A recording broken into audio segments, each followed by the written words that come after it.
जय श्री कृष्णा। राधे राधे। आज हम सुनेंगे वैशाख मास कथा के 27 अध्याय की कथा। बोलिए कृष्ण भगवान की जय हो, विष्णु भगवान की जय हो। राजा इंद्र ने ब्राह्मण विद्यापति से पूछा है, ब्राह्मण जन्म से लेकर कुछ काल पहले तक तो आप पुरुषोत्तम क्षेत्र में कभी नहीं गए थे, फिर आपने वहां के दिव्य वृतांत को कैसे जान लिया? तब ब्राह्मण विद्यापति ने कहा है, राजन, मैं संध्या के समय पुरुषोत्तम तीर्थ में भगवान लीलाचल निवासी भगवान विष्णु के समीप पहुंचा। उस समय वहां दिव्य सुगंध युक्त वायु चल रही थी। आकाश मार्ग में देवताओं का सम्मिलित शब्द सुनाई पड़ता था। वहां विश्वावसु नाम का शबर मेरा मित्र है, उसने दिव्य उपहार, दिव्य भोजन और यह दिव्य माला मुझे प्रदान कि कभी मलिन न होने वाली यह बहुमूल्य माला लक्ष्मी और राज्य का सुख देने वाली है और दरिद्रता और पाप का संहार करने वाली है, इसीलिए इसे आपके योग्य समझकर मैं यहाँ लेकर आया हूँ। भगवान विष्णु का वह उत्तम क्षेत्र सब ओर से घनी जंगलों से व्याप्त है। नीलांचल उसका केंद्र स्थान है। लंबाई और चौड़ाई में लगभग 5 कोस का बताया गया है। तीर्थराज समुद्र के तट पर उसकी स्थिति है और वह सब ओर से स्वर्णमयी बालू के द्वारा आवृत है। पर्वत के शिखर पर एक बहुत ऊंचा वट वृक्ष है जो प्रणय काल में भी स्थिर रहता है। उसकी लंबाई लगभग 1 कोस की है। वह फूल और फल से रहित और पल्लवों से सुशोभित है। सूर्य के हटने पर भी उसकी छाया में कोई परिवर्तन नहीं होता। उसके पश्चिम रोहिण नाम से प्रसिद्ध कुंड है, जहाँ जल का उद्गम है। उसमें उतरने के लिए नील पत्थरों की सीढ़ी उसकी शोभा बढ़ाती है। कुंड के बाहर चारों दिशाओं में सपट मण की 4 वेदियां हैं। पाप राशि का संहार करने वाले पवित्र जल से भरा हुआ वह कुंड बड़ा ही मनोरम है। कुंड की पूर्व दिशा में जो वेदी है, उसके मध्य भाग में शंख चक्र गदाधारी इंद्र नीलमणि में भगवान विष्णु विराजमान है। वह स्थान वट वृक्ष की छाया पड़ने से सदा शीतल बना रहता है। भगवान का वह विग्रह 81 अंगुल ऊंचा है और स्वर्णम कमल के ऊपर स्थित है। उस श्री विग्रह के मुख चंद्र से तीनों प्रकार के ताप का निवारण होता है। भगवान के दोनों नासिका पुट तिल के फूल के समान शोभा धारण करते हैं। प्रस्तरमय मूर्ति होने पर भी भगवान के अधर पर मुस्कान की छटा है। हंसी से खिले हुए युगल कपोल के द्वारा ठोड़ी बहुत सुंदर दिखाई देती है। मुख के दोनों कोने ऐसे दिखाई देते हैं मानो किसी मूर्ति के मुख कोण वैसे कभी बने ही ना हो। हास्य युक्त अधर, कपोल, ठोड़ी और मुख के सुंदर कोने आदि को धारण करने वाले भगवान माधव विश्वकर्मा आदि शिल्पिका आकार कुंडल से सुशोभित दोनों कानों के द्वारा भगवान का मुख चंद्र, गुरु और शुक्र के मध्य भाग में स्थित पूर्ण चंद्र का उपहास कर रहा है। गले के सुंदर आभूषण से शोभाजनक कंठ प्रदेश के द्वारा भगवान अपना दर्शन करने वाले पुरुष के चित्त में दक्षिणाव्रत शंख से मुक्ता मणि के प्रकट होने की आशंका उत्पन्न करते हैं। उनके कंधे मोटे और चौड़े हैं। घुटनों तक लंबी 4 भुजाएं हैं। वक्षस्थल पर स्वच्छ और निर्मल हार शोभा पा रहा है। दिव्य कस्त मणि में पड़े हुए प्रतिबिंब के रूप में मानव वच्चा भवनों को धारण करते हैं। गहरे नाभि रूप सरोवर में प्रविष्ट हुई सूक्ष्म रोमावलियों के कारण भगवान का श्री विग्रह बड़ा ही मनोहर प्रतीत होता है। विहार कंकन, पुज, बंद और मुकुट आदि से विभूषित है। भगवान अपने चारों हाथों में कर्म, शय, चक्र, पदम, गदा और शंख रूप में परिणत ज्ञान, अहंकार, ऐश्वर्य तथा शब्द ब्रह्मा यानी वेद राशि को धारण करते हैं। भगवान जगन्नाथ संपूर्ण दिशाओं को प्रकाशित करते हुए लाचलुचपत लक्ष्मी बीना बजा रही है। उनकी दृष्टि भगवत स्वरूप का चिंतन करते रहना, यह निर्गुणा नाम की भक्ति है जो मुक्ति का साक्षात साधन है। यह भक्ति अत्यंत दुर्लभ है। अब मैं भगवान विष्णु के भक्तों के लक्षण बताता हूँ, जिनका चित्त अतिक शांत है, जो सबके प्रति कोमल भाव रखते हैं, जिन्होंने स्वेच्छा से अपनी इंद्रियों पर विजय प्राप्त कर ली है, जो मन, वाणी और क्रिया के द्वारा कभी दूसरे से द्रोह करने की इच्छा नहीं रखते, जिनका चित्त दया से भरा है, जो चोरी और हिंसा से सदा ही मुख मोड़े रहते हैं, सद्गुणों के संग्रह और दूसरे के कार्य साधन में जो प्रसन्नता पूर्वक संलग्न रहते हैं, सदाचार से जिनका जीवन सदा ही उज्जवल बना रहता है, जो दूसरे के उत्सव को अपना उत्सव मानते हैं।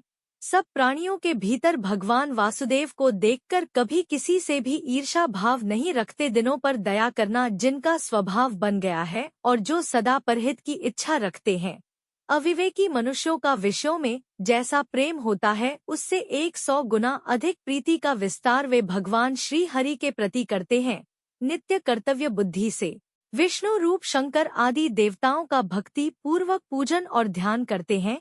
पितरों में भगवान विष्णु की ही बुद्धि रखते हैं। भगवान विष्णु से भिन्न दूसरी किसी वस्तु को नहीं देखते। भगवान जगत से भिन्न होकर भी भिन्न नहीं है। भगवान जगन्नाथ, मैं आपका दास हूँ, आपके स्वरूप में मैं ही हूँ, आपसे पृथक कदापि नहीं हूँ। जो दूसरे की गुण राशि से प्रसन्न होते हैं, पराये मर्म को ढकने का प्रयत्न करते हैं, परिणाम में सबको सुख देते हैं, भगवान में सदा मन को लगाए रहते हैं और प्रिय वचन बोलते हैं, वही वैष्णव के नाम से प्रसिद्ध हैं।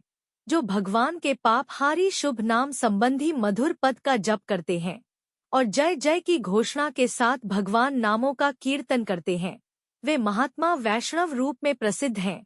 जिनका चित्त श्री हरि के चरणों में सदा लगा रहता है, जो प्रेमादिक के कारण जड़ बुद्धि सदृश्य बने रहते हैं, सुख और दुख जिनके लिए दोनों समान है, जो भगवान की पूजा में चतुर है और अपने मन और विनय युक्त वाणी को भगवान की सेवा में समर्पित कर चुके हैं, वही वैष्णव के नाम से प्रसिद्ध हैं।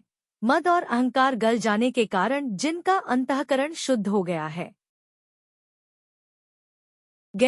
अमरों के विश्वसनीय बंधु भगवान नरसिंह का यजन करके जो शोक रहित हो गए हैं, ऐसे वैष्णव निश्चय ही उच्च पद को प्राप्त होते हैं। भगवान में सदैव उत्तम भक्ति रखने वाले भक्तों के शुभ चरित्र और लक्षण का वर्णन मैंने तुमसे कर दिया। यह मनुष्य के कानों में पड़ते ही उनके चिर संचित मल का नाश करता है। भजन के लिए कभी धन की आवश्यकता और शरीर को कष्ट देकर किए जाने वाले किसी प्रकार के प्रयोग की आवश्यकता नहीं होती है। राजन मृदुल और मंदनी से भगवान के नामों का कीर्तन करता रहे, इसी को मैं भजन मानता हूँ। तुम्हारे मन में भगवान का दास भाव का ही चिंतन होना चाहिए, किंतु जो मनुष्यों के शुभ आचरण से भी द्वेष रखते हैं, स्वयं को अपने चित्त को दुराचार में बांधे रखते हैं, बड़े भारी अमंगल को प्राप्त करके भी निश्चिंत रहते हैं, जो सदा ऐश्वर्य और विषय भोग में ही रस में सुख का अनुभव करते हैं, वे मनुष्य वैष्णव नहीं, वे तो बहुत ही निम्न श्रेणी के मनुष्य हैं। अपने हृदय रूपी कमल में विराजमान परमानंद में श्री हरि के स्वरूप को जो क्षण भर भी चिंतन नहीं करते, उन्नत भाव से बैठे रहते हैं और अपने झूठे वचनों से भगवान के नामों को निरंतर आच्छादित करते रहते हैं, वे भी भगवान के भक्त नहीं। जिनके मन में पराई स्त्री पराय धन के लिए सदा ही लोभ बना रहता है, जो कृपण बुद्धि वाले हैं, सदा अपना ही पेट भरने में लगे रहते हैं, वे नर पशु विष्णु भक्ति से सर्वथा रहित हैं, जो निरंतर दुष्ट पुरुषों के साथ अनुराग करते हैं, दूसरे का तिरस्कार करते हैं, हिंसा करते हैं, जिनका स्वभाव अत्यंत भयंकर है, जो भगवान नरसिंह के चरणों के चिंतन से विरक्त रहते हैं, उन मनुष्यों को तो दूर से ही त्याग देना चाहिए। जैमिनी जी कहते हैं, ब्रह्मा पुत्र नारद जी के इस प्रकार उत्तम भक्ति का वर्णन सुनकर राजा इंद्रधमन बहुत ही प्रसन्न हुए और तब उन्होंने कहा है, भगवान विद्वान पुरुषों ने मुझे बताया था कि साधु पुरुषों का संग संसार रूपी रोग का नाश करने वाला है, ऐसा ही साधु संग मुझे इसी समय प्राप्त हुआ। आपके संग से मेरे अज्ञान में अंधकार का नाश हो गया, यो कि मेरा चित्त इस समय नील माधव की पूजा करने के लिए अत्यंत उतावला हो रहा है। अतः हम और आप दोनों ही रथ पर बैठकर चले और भगवान नील माधव का दर्शन करें। यदि मैं आपके मुख से पुरुषोत्तम क्षेत्र के तीर्थों का ज्ञान प्राप्त कर सकूं तो पहले के कहे हुए महात्माओं के वचन सफल हो जाएं। अब आगे क्या होता है यह हम अगले अध्याय की कथा में सुनेंगे। आज के अध्याय की कथा यहीं पर समाप्त होती है। बोलिए विष्णु भगवान की जय हो, कृष्ण भगवान की जय हो। वैशाख मास की कथा सुनने मात्रु से भागवत या महायज्ञ का फल प्राप्त होता है। हम सभी जानते हैं कि वैशाख मास में लोग बहुत बड़े बड़े यज्ञ या भागवत करवाते हैं, पर सभी लोगों में भागवत या यज्ञ करने की यथाशक्ति अनुसार साधन नहीं हो पाता और हम सोचते रह जाते हैं कि हम भागवत करवाएं, कथा करवाएं, पर हम नहीं करा पाते। यदि हम भागवत या महायज्ञ नहीं कर पाते तो हम इस बेशक मास की कथा सुनने से ही इस महायज्ञ या भागवत का पूर्ण फल प्राप्त कर सकते हैं। इसलिए कृपा करके अपने मोबाइल पर इस कथा को जरूर सुनने। अगर आप अपने लैपटॉप या अपने एंड्रॉयड टीवी पर इस कथा को सुनेंगे तो आपके लिए और भी अच्छा होगा। आपके साथ आपका पूरा परिवार इस कथा को सुन सकेगा। इसके साथ ही अब यह अध्याय समाप्त होता है। बोलिए श्रीहरि विष्णु भगवान ने की जय। बोलिए बाके बिहारी लाल की जय। जय जय श्री राधे।